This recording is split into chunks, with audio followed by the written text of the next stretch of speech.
Very good. Okay. The third question is simple. What is the day of Pentecost?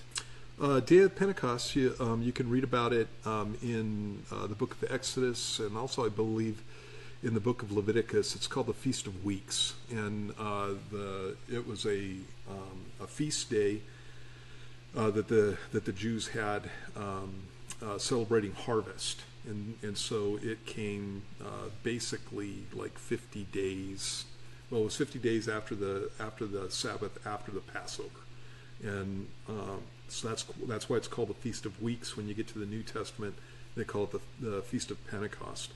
One of the things that took place in the celebration of the Feast of Weeks that's really interesting out of the Old Testament is that they had sacrifices that they would do, but there was this one ceremony where they took two loaves of leavened bread, and they took them, held them together, brought them together like this, and they lifted them up, and then they went side to side with it. And what did I just make the shape of?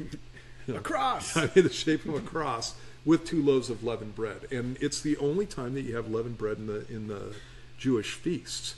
And the reason that's interesting is because leaven is always a type of sin. Whether you're in the Old Testament or in the New Testament, it's a picture of corruption. And so you have 2 pieces of corrupt bread that are brought together and moved around in the shape of a cross.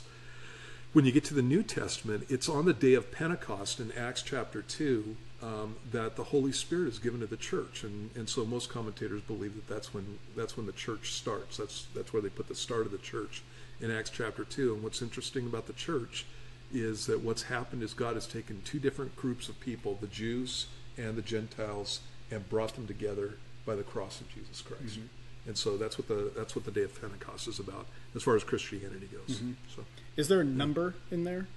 Is there a number? Penta? Yeah, 50. 50? Yeah, Penta is 50. And 50 days after. Yeah. Was that Passover? It's 50 days after. It's the after the Sabbath, after the Passover. This was the formula out of the Old Testament. The Sabbath after the Passover. They would go 7 Sabbaths, and then the next day would be the Feast of Pentecost, which always put it on a Sunday. And so the church began on the Sunday. Yeah. Just like Jesus was raised on the Sunday. Yeah, very cool.